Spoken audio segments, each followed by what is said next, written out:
Hello दोस्तों, नमस्कार। स्वागत है आप सबका हमारे यूट्यूब चैनल में।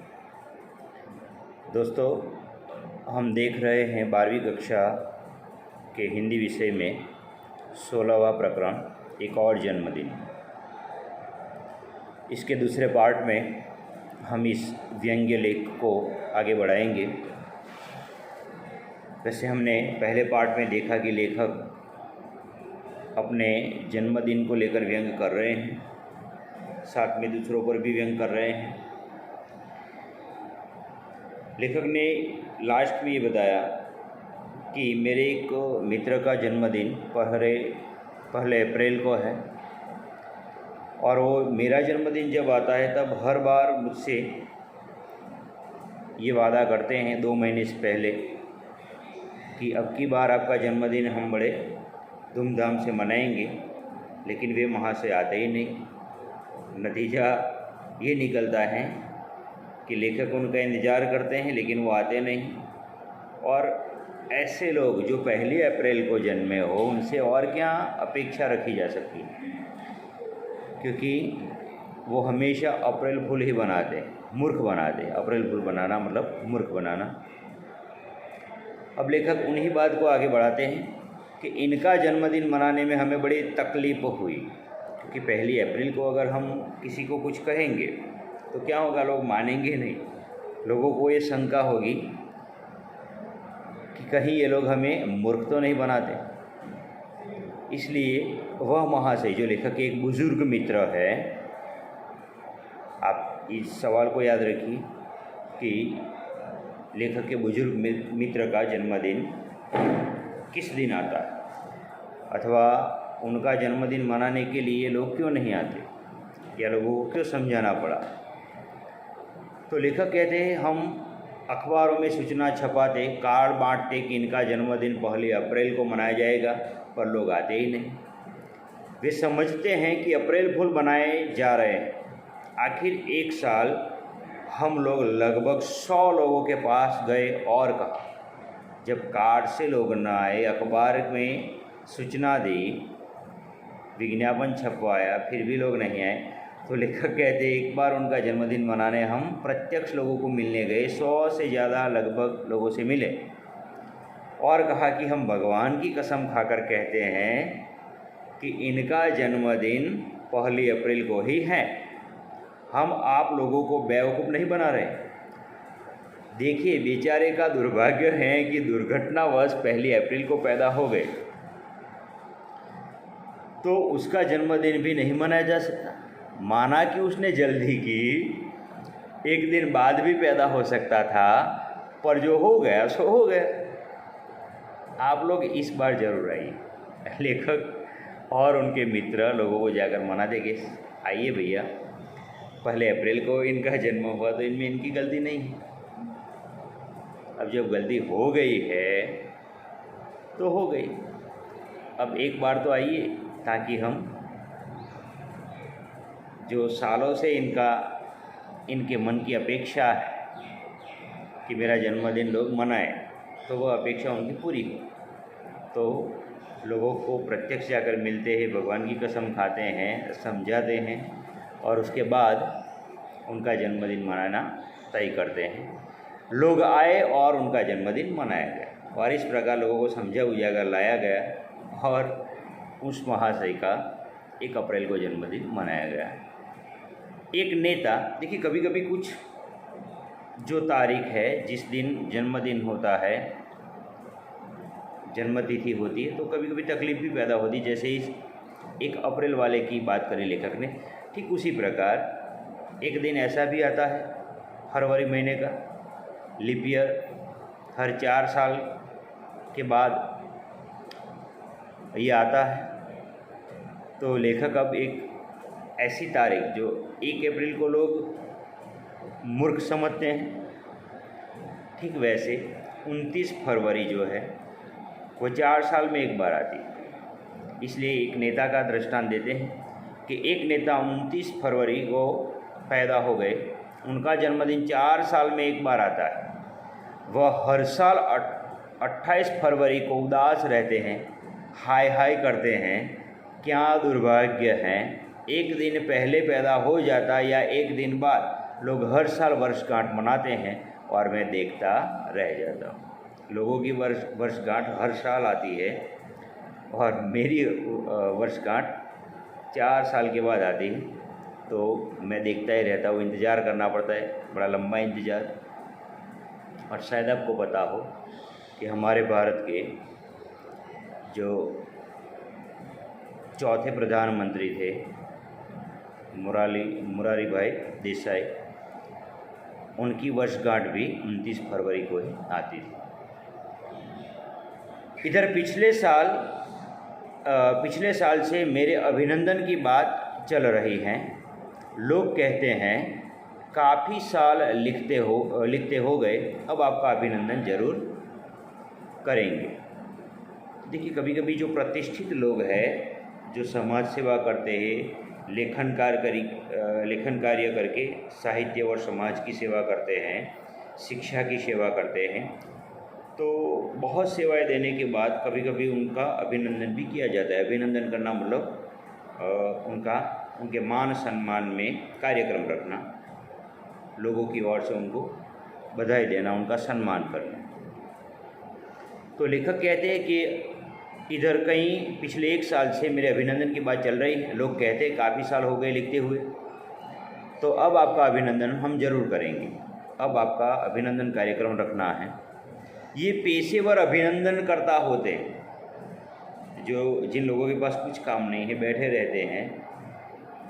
वे ऐसी चीज़ों को पकड़ते हैं, जैसे हम समाज में, सोसाइटी में भी देखते हैं कि जो लोग बैठे बैठे रहते हैं, वे कुछ धार्मिक उत्सवों को लेकर के, धार्मिक विधि विधानों को लेकर के, कुछ सामाजिक रिवाजों को लेकर के, कुछ त्योहारों को लेते हुए कोई ना कोई आयोजन करते हैं और उनमें से अपना मुनाफा निकालते हैं।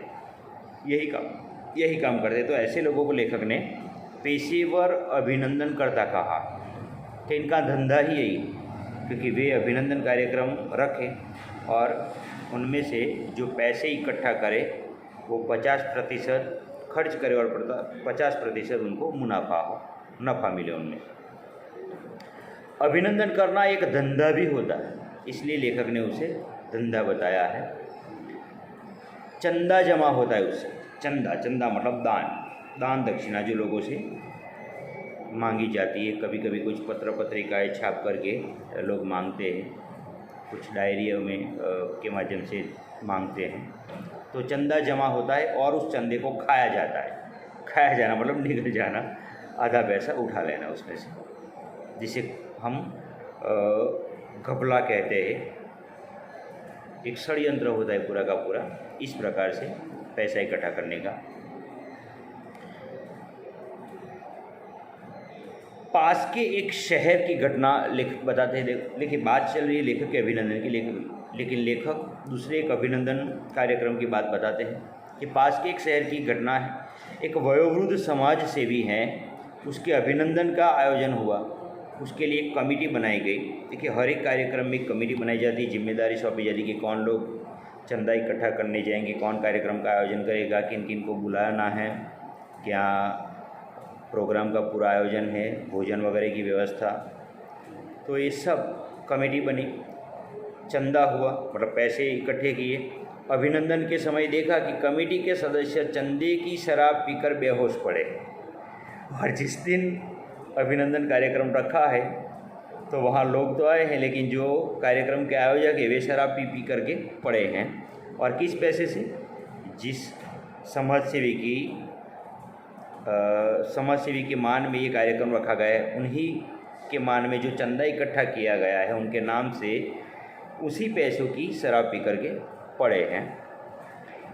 तो शराब में जो लोग डूबे पड़े थे, उन लोगों ने कहा कि भाई चलो उठो, उनके अभिनंदन का समय हो गया, कि भाई चलो आप तो शराब पीकर पड़े हैं, वहाँ कार्यक्रम आरंभ होने वाला है, समय हो गया है। तो शराब में डूबे अभिनंदनकर्ता बोले, किस कमबख्त का अभिनंदन। कमबख्त मतलब जो बुरा व्यक्ति है, उसके लिए ये शब्द प्रयोग किया जाता है कि किसका अभिनंदन। वह नंबर 1 का चोर है, 1 नंबर का चोर है वह। तो नाम उसको समाज सेवी मिला है, लेकिन पूरी ज़िंदगी क्या किया है, उसने चोरी ही की है। भारत सेवक समाज का पैसा खा गया। और कुछ लोग अपनी प्रतिष्ठा, अपनी मान मर्यादा, अपने होद्दे का गलत इस्तेमाल करते हैं, पैसा खा जाते हैं, लोगों के साथ धोखाधड़ी करते हैं। तो ये जो समाज सेवी थे वो भी ऐसे ही थे। तो उनका अभिनंदन करना है तो उनके नाम से जो पैसे इकट्ठे किए गए, वह पैसे इकट्ठे करने वाले भी उनके जैसे ही, कि जैसा गुरु होते वैसे ही चेले होते।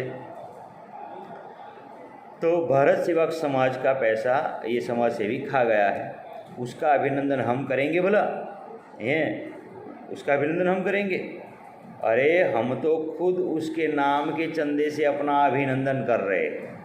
उनके नाम के चंदे से जो पैसे इकट्ठे किए उससे हम पार्टी मना रहे हैं, अपना अभिनंदन कर रहे हैं, शराब पी रहे हैं। तो यह अभिनंदन मुझे पसंद आया, यह अभिनंदन पसंद आया कि भाई चलो, वह ट्रस्ट का पैसा खा गया है तो उसके नाम से जो इकट्ठा किया गया पैसा उसको देने के बजाय जो इकट्ठा करने वाले लोग हैं वे खा जाए। लेखक कहते हैं ये मुझे पसंद आया कि भाई चलो ये अच्छी बात है। श्रद्धेय समाज सेवी की उम्र इन लोगों की शुभकामनाओं से बहुत लंबी होगी।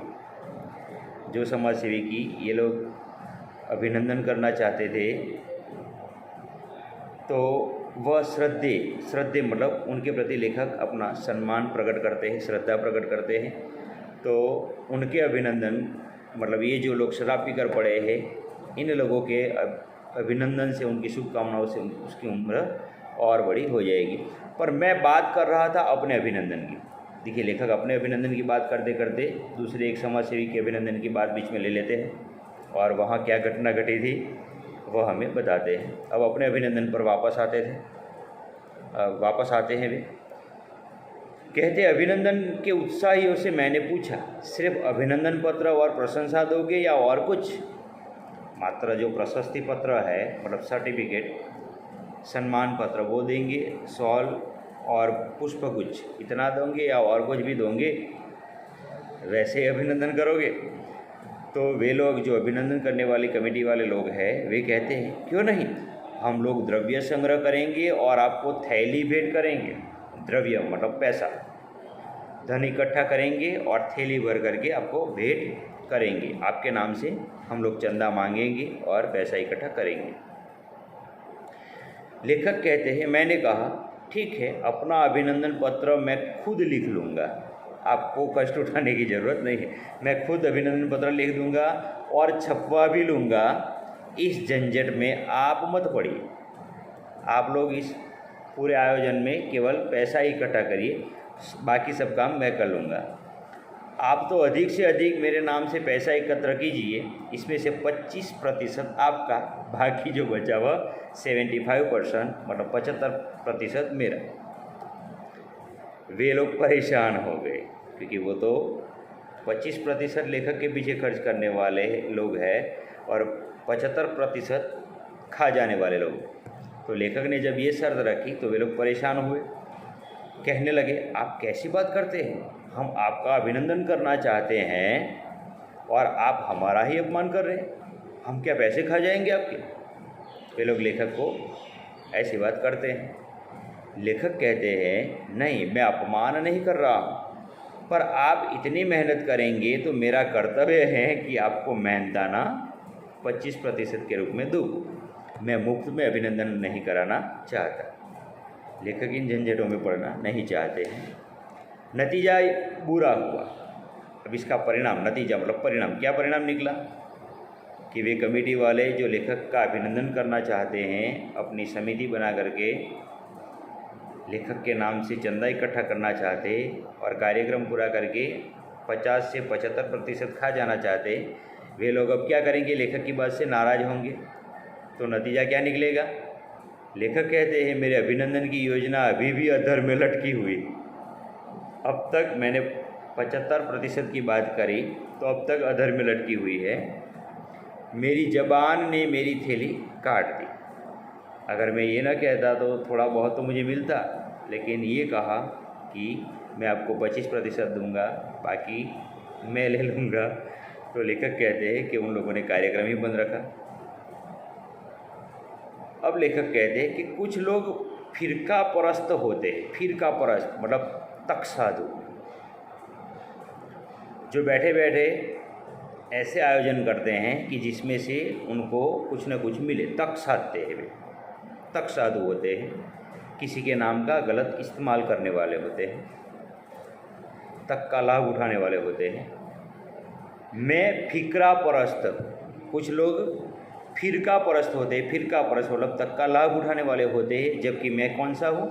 फिक्रा परस्त। मैं अपनी फिक्र, अपनी चिंता करने वाला हूँ कि मेरे नाम से चंदा इकट्ठा करेंगे, मेरे नाम का अभिनंदन करेंगे। लोगों के मन में क्या बैठेगा मेरे पीछे कि लेखक को मोह है अपने नाम, शान और शौकत, मतलब अपनी प्रतिष्ठा बढ़ाने, स्टेज पर आना, भाषणबाजी करना। हाँ, तो जो व्यक्ति कर्तव्यनिष्ठ होता है उसको ऐसी किसी चीज़ों से कोई मतलब नहीं होता, वो केवल अपना कर्म ही करता रहता है। लेखक कहता है मैं अपनी चिंता करने वालों में से हूँ, इसलिए उन लोगों को कहा कि भाई आप सारा पैसा मुझे दे दीजिए। अब ऐसी शर्त रखेंगे तो वो लोग जो तक का लाभ उठाने वाले वो अपने आप ही बंद हो जाएंगे, अपना कार्यक्रम अपने आप ही बंद कर देंगे। फिक्रा ज़बान पर आ गया, मुझे अपनी चिंता, पैसों की चिंता मेरी ज़बान पर आ गई, तो जो ज़बान पर आ गया वह निकल जाता है और उसके नुकसान मैं भुगतता। और जो सच्ची बात है वो मैंने उनको बताई, तो उसका नुकसान भी उठाना पड़ रहा है। मतलब वो लोग मुझे जो थैली भेंट करने वाले थे वो मुझे नहीं मिले। ये व्यंग है लेखक का अपने आप। वैसे लेखक को ऐसी किसी बात की कोई पड़ी नहीं होती। मैं देखता हूँ कि देश के भाग्य विधाता जन्मदिन पर गले मिलते हैं, गुलदस्ते भेंट करते हैं, माला पहनाते हैं। इन नेताओं की फ़ोटो छपती हैं। ये भाग्य विधाता है, हमारे देश के लीडर है, इसलिए भाग्य विधाता है। मैं भी इन लोगों के जन्मदिन पर शुभकामनाएं भेजना चाहता हूँ, पर वह इस तरह की होगी। जो हमारे देश के बड़े बड़े नेता हैं, एयरपोर्ट पर एक दूसरे के गले मिलते हैं, गुलदस्ता देते हैं, शुभकामनाएं देते हैं, माला पहनाते हैं, वे हमारे देश के लीडर है, भाग्य विधाता है। तो उनको अगर शुभकामनाएं भेजनी है तो लेखक कहते हैं कि मैं उनको इस तरह की शुभकामना भेजूंगा। कैसे? कि आप 1 साल और जीवित रहे। बड़ा कमाल किए, क्योंकि जो भ्रष्टाचारी लोग हैं वो जितना जीते उतना देश को नुकसान होता है। लेखक ये व्यंग में कहते हैं कि आप 1 साल और जीवित रहे तो बड़ा कमाल किया। इस 1 साल में आपने देश की अर्थव्यवस्था को और गिरा दिया। इतना भ्रष्टाचार किया कि देश की अर्थव्यवस्था पूरी की पूरी खाई में चली गई। हमारा जो विकास दर है वो घट गया, आर्थिक स्थिति देश की जो है वो बेहाल हो गई। इसलिए आपको बधाई, आपने देश की अर्थव्यवस्था को तोड़ दिया है, उसकी कमर तोड़ दी, इसलिए आपको हार्दिक बधाई। भ्रष्टाचार, मुनाफाखोरी, जमाखोरी को बढ़ने का मौका दिया, बधाई। और अर्थव्यवस्था तोड़कर आपने भ्रष्टाचार को, मुनाफाखोरी मतलब जो लोग कालाबाजारी करके ज़्यादा नफ़ा कमाते हैं, कालाबाजारी करते, संग्रह करते हैं, और जमाखोरी मतलब जो कालाबाजारी वहाँ से शुरू होती है जहाँ जमाखोरी होती है। मतलब लोग अपनी चीज़ों का संग्रह करते हैं और देश में महंगाई बढ़ाते हैं, तो उसके पीछे ऐसे नेताओं का भी हाथ होता है। इसलिए आपने देश की अर्थव्यवस्था को तोड़ा, देश में भ्रष्टाचार, मुनाफाखोरी, जमाखोरी को बढ़ने का मौका दिया, इसलिए आपको बधाई। आप चिरायु हो। चिरायु शब्द की संधि होती है चीर प्लस आयु। चीर मतलब लंबे समय तक और आयु मतलब उम्र, तो लंबे समय तक आयुष्य भोगने वाला, जीने वाला शब्द समूह भी है और संधि भी है। पर मीसा के डर के मारे मैंने अपनी यह शुभकामना नहीं भेजी। लेकिन मैं ऐसे नेताओं को अपनी ऐसी व्यंग्यात्मक शुभकामना भेजना चाहता हूँ, लेकिन डर मीसा का लगता है। मीसा मतलब जो देश में गलत काम करने के विरुद्ध जो कानून होता है, मतलब नेताओं के विरुद्ध, देश के विरुद्ध बोलने वाले पर ये एक जो कानून चलाया जाता है, उनको सज़ा दी जाती है, तो ये एक एक्ट है एक नियम है जिसके डर से मैं ऐसी शुभकामना नहीं भेज सकता। इनसे क्या कहा जाए कि देशवासी रो रहे हैं और तुम गले मिलकर हंस रहे हो। ऐसे नेता जो एक दूसरे को अभिनंदन करते हैं, माला पहनाते हैं, गुलदस्ता देते हैं, पार्टी मतलब 5 स्टार होटलों में खाना खाते हैं, तो उनसे मैं और क्या शुभकामना दूँ, लेखक ये कहते हैं। देखिए, लेखक अपने जन्मदिन को लेकर धीरे धीरे एक के बाद एक दृष्टांत देते देते हंसी मजाक के साथ साथ देश की वर्तमान समस्या पर पहुंच जाते हैं। ये उनकी कलम की ताकत है कि उनको क्या कहा जाए कि देश पूरा रो रहा है और तुम लोग एक दूसरे के गले मिल रहे हो। जैसे वर्तमान समय में भी पूरे देश की जो सामान्य प्रजा है, आम जनता, वो परेशान है और नेता लोग हमारे चुनाव में और भाषणबाजी में व्यस्त है। पर अब मुझे अपना भी ख्याल करना चाहिए, क्योंकि इन लोगों के सामने बोलने पर कुछ ना कुछ दंड देते हैं। इसलिए लेखक कहते हैं अपना भी ख्याल करना चाहिए। अगले साल 2 महीने पहले से अखबारों के जरिए वातावरण बनाऊंगा। एक माहौल बनाना पड़ता है परिस्थिति के अनुकूल। तो जैसे वह 1 अप्रैल वाले ने कहा था, 2 महीने से पहले कह रहा था कि अब की बार हम आपका जन्मदिन बड़े उत्साह के साथ मनाएंगे, तो अब मैं भी ऐसा करूंगा। 2 महीने से पहले अखबारों में इश्तहार दूंगा, छपवाऊँगा, वातावरण बनाऊँगा कि फला तारीख को परसाई जी का जन्मदिन है और पूरे देश में हलचल मची। पूरे देश में हलचल मची मतलब पूरा देश उसको मनाने में जुटने वाला है। ऐसा अगर विज्ञापन दे दूँगा तब कुछ ढंग का जन्मदिन मनेगा, वरना वही एक ही गुलदस्ता, एक ही व्यक्ति जिसको याद होगा वो लेकर आएगा। तो इस प्रकार लेखक व्यंग्यात्मक ढंग से अपने जन्मदिन की बात करते करते कुछ सामाजिक संस्थानों में जो भ्रष्टाचार व्याप्त है, देश में जो हमारे लीडर लोग किस प्रकार देश को तोड़ने का, उसको आर्थिक नुकसान पहुंचाने का, अपने व्यक्तिगत स्वार्थ साधने का काम करते हैं, उन सारी बातों को हमारे सामने लाकर यहाँ व्यंग्यात्मक ढंग से अपनी बात पूरी करते हैं। आशा है कि आपको पूरा चैप्टर समझ में आ गया होगा। इसका स्वाध्याय और जो सवाल जवाब है, व्याकरणिक बात है, उसको ध्यान से देख लेना।